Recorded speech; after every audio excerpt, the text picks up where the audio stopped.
Hello friends, అందరికీ నమస్కారం. Welcome back to our channel. The Singareni Collieries Company Limited నుంచి ఒక అఫీషియల్ నోటిఫికేషన్ అయితే వారు విడుదల చేశారండి. Graduates, engineering graduates, non engineering graduates కూడా అండ్ డిప్లొమా చేసిన వారు కూడా ఈ పొజిషన్స్కి అయితే అప్లై చేసుకోవచ్చు. దానికి సంబంధించిన కంప్లీట్ డీటెయిల్స్ అన్నీ కూడా ఈ వీడియోలో మీకు క్లియర్గా ఎక్స్ప్లెయిన్ చేస్తాను. ఎక్కడ కూడా స్కిప్ చేయకుండా లాస్ట్ వరకు చూడండి. దాదాపుగా 300 పొజిషన్స్ని ఫిలప్ చేయడానికి సింగరేణి కాలరీస్ వారైతే ఈ అఫీషియల్ నోటిఫికేషన్ అయితే వారు విడుదల చేశారు. వారికి ఉన్నటువంటి దాదాపుగా 11 లొకేషన్స్లలో ఈ పొజిషన్స్ని వారు ఫిలప్ చేయాలనుకుంటున్నారు. దానికి సంబంధించిన కంప్లీట్ డీటెయిల్స్ అన్నీ కూడా మనము ఇప్పుడు చూద్దాము. ముందుగా వచ్చేసి graduates, engineering graduates, non engineering graduates, diploma holders. Non engineering graduates అంటే ఎవరైతే బీఏ, బీకామ్ అలా చేసిన వారు ఉన్నారో వారందరూ కూడా వారికి కూడా కొన్ని పొజిషన్స్ అయితే ఉన్నాయి. మొత్తంగా 300 పొజిషన్స్ అయితే ఖాళీగా ఉన్నాయి. ఎవరైతే 22, 23, 24 అండ్ 25 అండ్ 26 సంవత్సరాలలో పాస్ అయిన వారు అయితే ఉన్నారో ఈ పొజిషన్స్కి అయితే అప్లై చేసుకోవచ్చు. ఇక వివరాలకు వెళ్ళే ముందు మాత్రం రిక్వెస్ట్ ఏంటంటే ఛానల్ని ఇప్పటివరకు సబ్స్క్రైబ్ చేసుకోకుంటే అయితే ఛానల్ని సబ్స్క్రైబ్ చేసుకోండి. For more genuine job updates కోసం ఈ వీడియోని లైక్ చేయండి. మీ ఫ్రెండ్స్ అండ్ ఫ్యామిలీ మెంబర్స్ కూడా షేర్ చేయండి. ఎవరికైతే ఇవి సూటబుల్ అనుకుంటున్నారో వారు ఖచ్చితంగా షేర్ చేయండి. ఇక కామెంట్ సెక్షన్లో డౌట్స్ ఉంటే కామెంట్ చేయండి. అండ్ ఏ డిస్ట్రిక్ట్ నుంచి మీరైతే అప్లై చేస్తున్నారో కూడా కామెంట్ చేయండి. ఇంజనీరింగ్ గ్రాడ్యుయేట్స్ వారికి అయితే వచ్చేసి 150 పొజిషన్స్ అయితే ఉన్నాయి. అవి వచ్చేసి బ్రాంచెస్ చూసుకుంటే మైనింగ్లో 40, ట్రిపుల్-ఈలో 35 అండ్ ఈసీఈలో 10, సిఎస్సిలో 10, ఐటీ వారికి 5, మెకానికల్ వారికి 35, సివిల్లో 15, 7 ఇంజనీరింగ్ బ్రాంచెస్ సంబంధించి అయితే ఈ పొజిషన్స్ అయితే ఉన్నాయి. ఇక నాన్ ఇంజనీరింగ్ గ్రాడ్యుయేట్స్ అయితే 100 పొజిషన్ స్లాట్స్ ఉన్నాయి. అవి వచ్చేసి BA, BSc, BCom, BBA, BCA, B pharmacy, 6 non engineering branches వారికి అయితే ఈ పొజిషన్స్ని అయితే వాళ్ళు బైఫర్కేషన్ చేశారు. ఇక డిప్లొమా హోల్డర్స్ ఎవరైతే ఉన్నారో వారికి 50 పొజిషన్స్ అయితే ఉన్నాయి. అందులో మైనింగ్, ట్రిపుల్-ఈ, మెకానికల్, సివిల్ ఇలా 4 ఇంజనీరింగ్ బ్రాంచెస్ వారైతే ఈ పొజిషన్స్కి అయితే అప్లై చేసుకోవచ్చు. నోటిఫికేషన్ అయితే 6th of August 2026 రోజు అయితే విడుదలైంది. ఇక లాస్ట్ డేట్ అయితే 16/8/2026 వరకు అయితే టైం ఉంది. కానీ లాస్ట్ డేట్ వరకు మాత్రం వెయిట్ చేయకండి, వెంటనే అప్లై చేసుకోండి. అప్లికేషన్ అనేది చాలా సింపుల్గా మీరు ఎవరైతే ఈ అప్రెంటిస్షిప్ ప్రోగ్రామ్కి అయితే అప్లై చేస్తున్నారో వారందరుగా ముందుగా పోర్టల్ వచ్చేసి nats.education.gov.inకి ఎప్పటిలాగా అప్రెంటిస్ ప్రోగ్రామ్కి అప్లై చేసేవారు ఇక్కడ రిజిస్ట్రేషన్ అనేది చేసుకోవాల్సి ఉంటుంది. రిజిస్ట్రేషన్ చేసేటప్పుడు వారికి సంబంధించినటువంటి సర్టిఫికేట్ కాపీస్ అన్నీ కూడా అప్లోడ్ చేసుకున్న తర్వాత రిజిస్ట్రేషన్ అనేది మీరు చేసుకోవాల్సి వస్తుంది. రిజిస్ట్రేషన్ చేసుకున్న తర్వాత మీరు ఈ సింగరేణి కాలరీకి సంబంధించినటువంటి అఫీషియల్ వెబ్సైట్ నుంచి అప్రెంటిస్షిప్ ప్రోగ్రామ్కి అయితే మీరు తర్వాత మళ్ళీ అప్లై చేసుకోవాల్సి వస్తుంది. ఫస్ట్ నాట్స్లో అప్లై చేయాల్సి వస్తుంది, రిజిస్ట్రేషన్ చేసుకోవాల్సి వస్తుంది. దాని తర్వాత ఎస్సీసీఎల్కి సంబంధించినటువంటి వెబ్ పోర్టల్ నుంచి అయితే మీరు అప్లై చేసుకోవాల్సి ఉంటుంది. అక్కడ మీకు సంబంధించినటువంటి అన్నీ కూడా అప్లోడ్ చేయాల్సి వస్తుంది. రీసెంట్ డాక్యుమెంట్స్, మీకు సంబంధించిన డాక్యుమెంట్ లిస్ట్ కూడా చెప్తాను, అవన్నీ కూడా మీరు క్లియర్గా అప్లోడ్ చేయాల్సి వస్తుంది. అప్లోడ్ చేసేటప్పుడు మాత్రం జాగ్రత్తగా చూసుకోండి. ఏ సైజులో అప్లోడ్ చేయాల్సి వస్తుంది, ఎంత సైజు ఉండాలి అనేది కూడా వాళ్ళ నోటిఫికేషన్లో అయితే క్లియర్గా ఇచ్చారు. చేసిన తర్వాత అప్లోడ్ చేసిన తర్వాత మీకు ఒక రిజిస్ట్రేషన్ ఫామ్ అనేది జనరేట్ అవుతుంది. ఆ ప్రింట్ తీసుకొని మీరు ఏం చేయాలంటే వొకేషనల్ ట్రైనింగ్ అంటే గ్రూప్ వొకేషనల్ ట్రైనింగ్ సెంటర్స్ కానీ మైండ్స్ వొకేషనల్ ట్రైనింగ్ సంబంధించినవి అక్కడ మాత్రం మీరు సబ్మిట్ చేయాల్సి వస్తుంది. దానికి సంబంధించినటువంటి లిస్ట్ అనేది నోటిఫికేషన్లో అనెక్షర్లో ఇచ్చాను, అది కూడా మీకు చూపిస్తాను. మీకు దగ్గరలో ఉన్నది ఏదైతే ఉందో అక్కడ మీరు ఇవన్నీ కూడా సబ్మిట్ చేయాల్సి వస్తుంది. ఇక ఏజ్ అనేది చూసుకుంటే మనం ఈ అప్లై చేయడానికి 18 years అనేది మినిమం, మ్యాక్సిమం 28 years అనేది ఉంటుంది. అలాగే గవర్నమెంట్ రూల్స్ అండ్ రెగ్యులేషన్స్ ప్రకారంగా ఎస్సీ, ఎస్టీ, బీసీ వారికి అయితే ఏజ్ రిలాక్సేషన్ అనేది కూడా ఇస్తున్నారు. కట్ ఆఫ్ డేట్ వచ్చేసి 31st of July 2026 వరకు అయితే శాలరీ ఉంది. ఇక్కడ ఇంకొక ముఖ్య గమనిక ఏంటంటే ఎవరైతే అప్లై చేస్తున్నారో వారందరూ కూడా యూనియన్ బ్యాంక్ ఆఫ్ ఇండియాలో మాత్రం ఎస్ఎస్సిఎల్ శాలరీ డిస్బర్సింగ్ బ్రాంచెస్ ఈ సంబంధించిన లిస్టు ఎంక్లోజ్ ఉంది అనెక్షర్లో. అక్కడ మాత్రం మీరు యూనియన్ బ్యాంక్ ఆఫ్ ఇండియాకు సంబంధించినటువంటి బ్యాంక్ అకౌంట్ అయితే ఓపెన్ చేయాల్సి ఉంటుంది.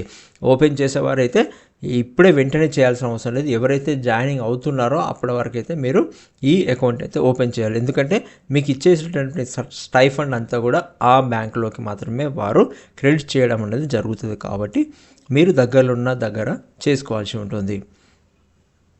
ఇక స్టైఫండ్ విషయానికి చూసుకుంటే మీకు ఎవరైతే సెలెక్టెడ్ క్యాండిడేట్స్ ఉన్నారో ఇది 1 year ట్రైనింగ్ పీరియడ్ అండి. దాంట్లో వచ్చేసి మీకు 12,300 రూపాయలు అయితే వారు ఇంజనీరింగ్ అండ్ నాన్ ఇంజనీరింగ్ గ్రాడ్యుయేట్స్కి అయితే పే చేస్తారు. ఇక 10,900 అనేది మాత్రం డిప్లొమా వారికి మాత్రం పే చేయడం జరుగుతుంది. ఇది 12 months 1 year కోర్స్ అండి. కానీ ఇందులో చేస్తే మాత్రం మీకు ఎక్స్పీరియన్స్ ఉంటుంది. ఈ ఎక్స్పీరియన్స్ అనేది మీకు కంపల్సరీగా కౌంట్ అయితే అవుతుంది. ఇక వారు కంప్లీట్గా అనెక్షర్స్ అన్నీ ఇచ్చారు. ఇందులో గైడ్లైన్స్ ఉన్నాయి.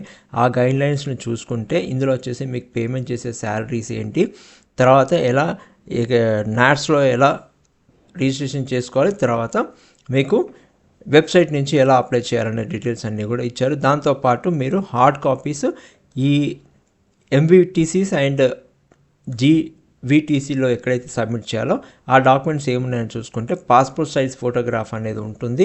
తర్వాత printout of SSLE website portal application duly signed ఏదైతే ఉందో అది, తర్వాత printouts of not education government in student registration form, local certificate అనేది కూడా ఇక్కడ important, and Aadhaar card xerox copy, EPR view and ఎంప్లాయిటీ code, PAF certificate, employee child and PAF.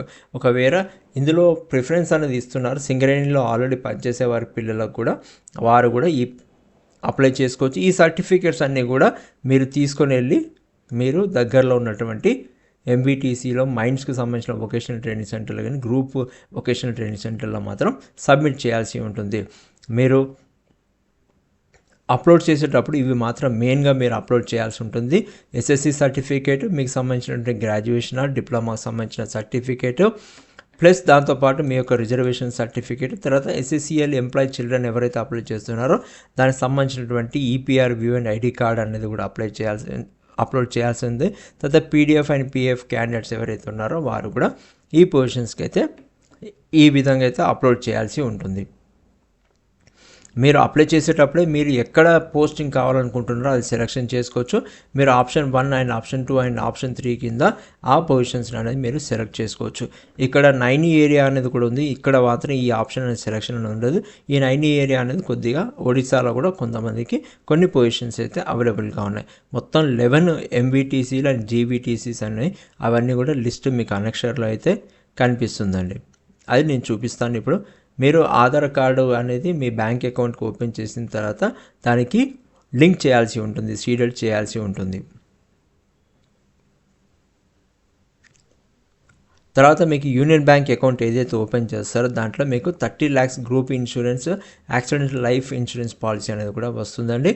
తర్వాత మీరు ఎవరైతే సెలెక్ట్ అవుతారో వారందరూ కూడా original certificates and Aadhaar card అనేది మాత్రం మీరు ఒరిజినల్ వెరిఫికేషన్ రోజు డాక్యుమెంట్ వెరిఫికేషన్ అనేది మాత్రం జరుగుతుంది. ఇది మాత్రం మీరు ఖచ్చితంగా తీసుకొని వెళ్ళాల్సి ఉంటుంది. ఇక్కడ వారు నోటిఫికేషన్లో మీ యొక్క ఎన్క్లోజర్స్ అనేది ఇచ్చారు. దాంతోపాటు మీరు సర్టిఫికేట్స్ అనేది రెడీ చేసుకొని పెట్టుకోవాలి. స్కూల్ స్టడీ సర్టిఫికేట్ అనేది తీసుకొని వెళ్ళాల్సి ఉంటుంది. ఇది రెడీ చేసుకొని, ఎందుకంటే మీరు లోకల్గా ఎవరైతే ఉన్నారో అది లోకల్ ప్రిఫరెన్స్ అని చెప్పడానికి మీరు ఎక్కడెక్కడ ఏ స్కూల్లో చదివారో అవన్నీ కూడా మీరు ఈ సర్టిఫికేట్లో అయితే తీసుకొని వెళ్ళాల్సి ఉంటుంది, సైన్ చేయించుకొని. తర్వాత సర్టిఫికేట్ ఆఫ్ రెసిడెన్స్, ఇది కూడా స్కూల్లో ఒకవేళ చదువుకోకుంటే మాత్రం అక్కడ పర్టికులర్ ఏరియాలో చదవకుంటే మాత్రం ఇది సర్టిఫికేట్ ఆఫ్ రెసిడెన్స్ అనేది కూడా మీరు రెడీ చేసుకొని తీసుకొని వెళ్ళాల్సి ఉంటుంది. దాంతోపాటు మీకు ఇక్కడ నోటిఫికేషన్లో ఏ బ్రాంచ్ మీకు దగ్గరలో ఉన్న బ్రాంచ్లో మాత్రం మీరు యూనియన్ బ్యాంక్ ఆఫ్ ఇండియాకి సంబంధించినటువంటి అకౌంట్ అయితే ఓపెన్ చేసుకోవచ్చు. మొత్తంగా చూసుకుంటే వారు 33 బ్రాంచెస్లో అయితే ఈ పొజిషన్స్కి సంబంధించిన వారు ఎవరైతే అప్లై చేస్తున్నారో వారందరూ కూడా అకౌంట్ ఓపెన్ చేసుకోవచ్చు. ఈ అకౌంట్ అనేది కూడా మీరు అప్లై చేసిన తర్వాత మీరు సెలెక్షన్ అయిన తర్వాత కూడా ఓపెన్ చేసుకునే టైం అయితే వారు ఇస్తారు. తర్వాత ఈ అడ్రసెస్ ఇచ్చారు, ఈ ఎంబీటీసీలు ఏవైతే ఉన్నాయో దానికి సంబంధించిన అడ్రస్ ఇచ్చారు. ఇక్కడ చూసుకుంటే కొత్తగూడెం ఏరియాలో ఉంది, దాంతోపాటు మన్గూరు ఏరియాలో ఉంది, తర్వాత ఇల్లందు ఏరియాలో ఉంది, తర్వాత భూపాలపల్లి ఏరియాలో కూడా ఉంది, తర్వాత వచ్చేసి మీకు పెద్దపల్లి డిస్టిక్ నుంచి అయితే ఉంది, పెద్దపల్లి డిస్టిక్లో ఉంది. దాని తర్వాత మీకు చూసుకుంటే గోదావరిఖనిలో ఉంది, తర్వాత మంచిర్యాల డిస్టిక్లో ఉంది, తర్వాత మంచిర్యాల డిస్టిక్లో ఇంకొక పొజిషన్ మందమరి ఏరియాలో అయితే ఉంది. దాంతోపాటుగా మీరు బెల్లంపల్లి ఏరియాలో కూడా ఉంది, కొమరంభీం ఆసిఫాబాద్ డిస్టిక్ కిందికి వస్తుంది. తర్వాత వచ్చేసి అనుగుల్ డిస్టిక్లో అయితే ఇది ఒడిశాకు సంబంధించిన వారికి అయితే ఈ పొజిషన్స్ అయితే అవైలబుల్గా దగ్గరలో అయితే ఉన్నాయి. ఇక జాబ్ ఆస్పిరెంట్స్ ఎవరైతే ఈ పొజిషన్స్కి అయితే అప్లై చేస్తున్నారో వారందరూ కూడా నా తరపున ఆల్ ద బెస్ట్ అండి. Thank you for watching my video.